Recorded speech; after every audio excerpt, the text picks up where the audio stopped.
now. And you can feel it in the air. A major storm system is bearing down on Southern California. When and where it will hit first. Plus, how areas slammed by recent mudslides are hoping to prevent another disaster.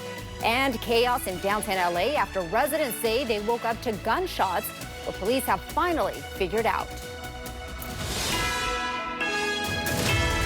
The NBC4 News at 3 starts now. Developing right now at 3, LA Fire Department has just issued evacuation warnings that will go into effect tomorrow night at 6 p.m. Good afternoon, everyone. Thank you for joining us. I'm Annabelle Sedano.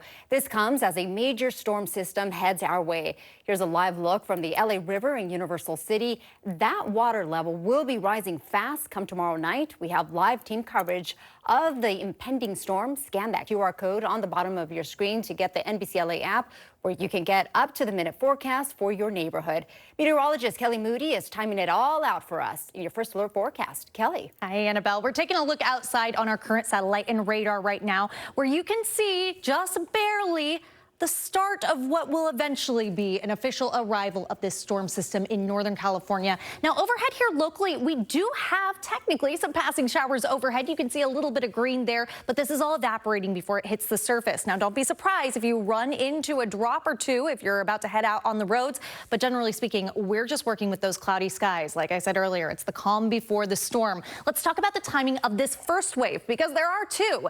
Light rain to start. It'll be some isolated showers coming across our way tomorrow around 5 p.m. Things get moderate to heavy for areas in Ventura County as we look toward the later evening hours around 9 p.m. Even later than that, we start to see the arrival of this for LA County, Orange County, and the Inland Empire as we look overnight from Thursday into Friday. There's a lot happening with this storm system. Like I mentioned, not one but two different waves. It even lingers into the start of next week, so make sure you stay tuned. We'll have a nice hour-by-hour forecast of what you can expect coming up.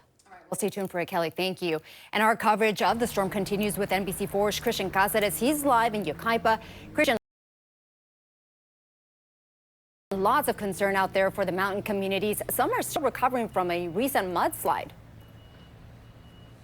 Annabelle, that's right. It's been 2 months since this area was hit hard by a storm that caused major mudslides here in the San Bernardino Mountains. And now, as we just heard, more rain is in the forecast. Today, we spoke to one family in the Forest Fall community who tells us they were trapped inside their home during the storm 2 months ago when rushing waters and mud came down the mountain. They say the mud was as high as their kitchen window and the boulders as large as a truck.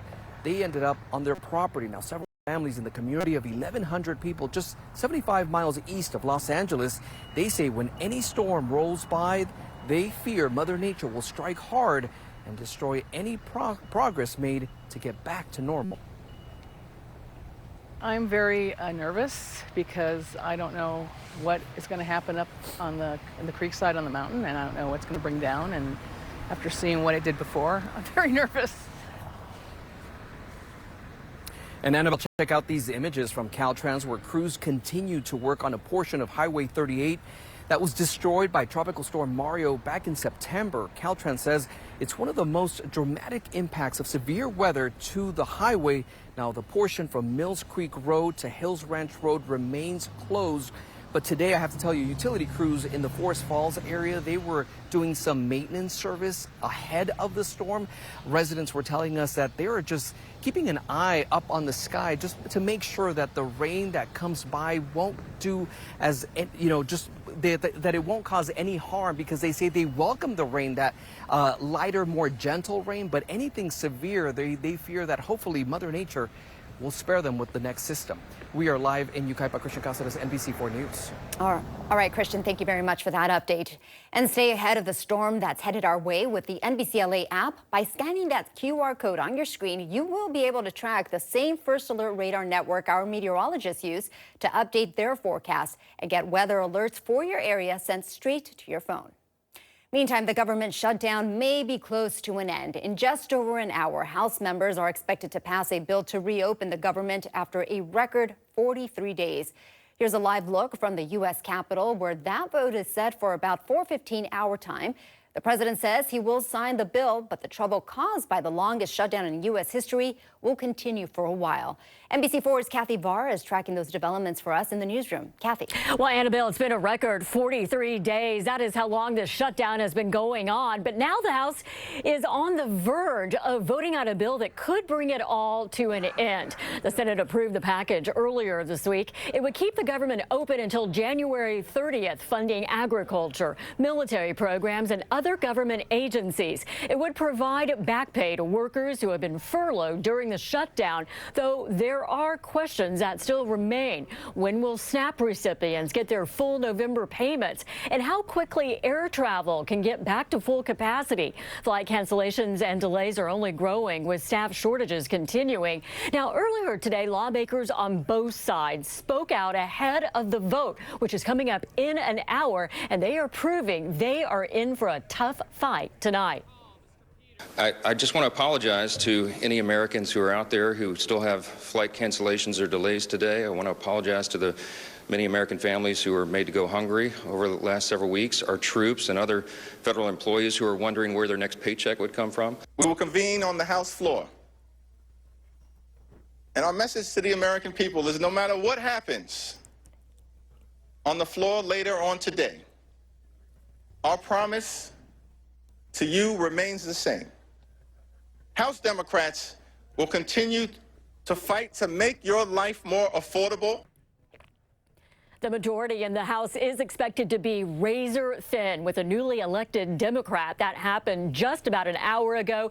Arizona's Alita Grijalva is being sworn in. House Republicans can only afford to lose 2 votes. If the bill passes, President Trump is expected to sign it into law as soon as tonight, effectively reopening the government. Again, that vote is expected in about an hour, as you said, around 4:15. So we'll be watching closely for any new developments. We'll bring them to you just as soon as they happen. Live in the newsroom, Kathy Vara, NBC4 News. Annabelle, back to you.